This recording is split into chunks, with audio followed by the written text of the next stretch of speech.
Well, to examine the fallout of this new report, let's turn to global risk consultant and former State Department diplomat William Ogborn. He's in Washington, D.C. William, the findings of this report point directly to Saudi Crown Prince Mohammed bin Salman in terms of orchestrating Khashoggi's murder and then covering it up. It does, but you have to remember, Khashoggi was a spy. He was a spy acting as a journalist. He was a journalist as well. And that's why this doesn't get the pull that you would normally see. He was working for foreign assets as well as former regime assets. And that's something that no one ever wants to talk about and admit because they look at the journalist part, and we even keep referring to him as journalist. But he was not just a journalist, he was a spy. And when that kind of thing happens, you see these kind of killings. Unfortunately, you've seen Russia do it throughout the years. You've seen the Chinese do it throughout the years. Countries do this, whether it's extrajudicial or whether those judicial proceedings are done behind closed doors, we won't know for sure. Did MBS probably have knowledge of that happening? I would say sure, but the relationship is the most important thing, and we're not going to burn a relationship over somebody that we know was working with foreign regime elements to try and get rid of the current regime.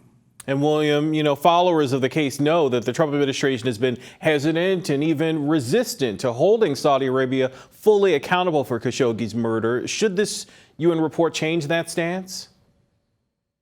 It won't change it, and we're not going to see other countries really clamoring for it because they're guilty of the same thing.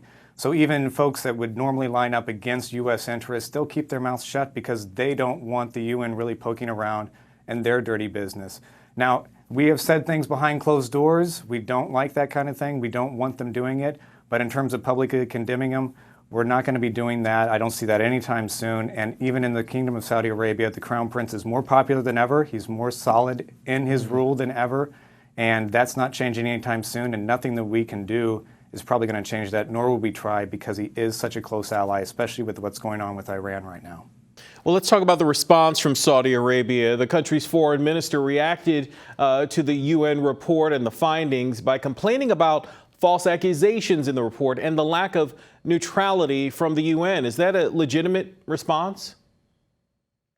No, that's just a deflection. And we really, anything that they're going to say that this wasn't something that it was. We know that it was an execution.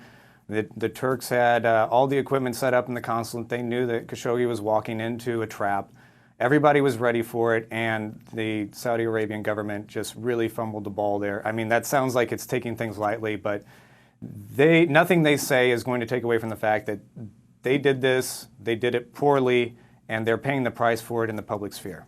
But do you think anyone, Crown Prince Mohammed bin Salman, anyone, will be fully held accountable for Khashoggi's murder?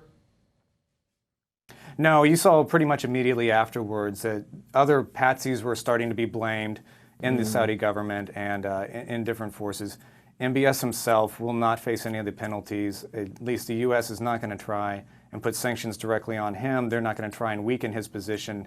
We need him right now, and we'd rather condemn him and tell him behind closed doors, hey, don't do that again, than again say it publicly, risk fallout, risk straining that relationship because frankly, if the Saudi Arabian government wants to go elsewhere and sell their oil and become an ally of somebody else, they're going to have plenty of takers. China and Russia will be happy to bring them inside and make them their number one asset. And so we also can't afford that right now. Same thing happened after 9/11.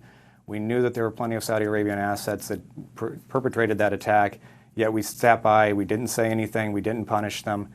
MBS has been punishing some of those elements within his regime, and we are all for that, and we're going to continue to support him because of those elements. Sure. Global risk analyst William Ogborn, thank you for weighing in on this here on Take 30.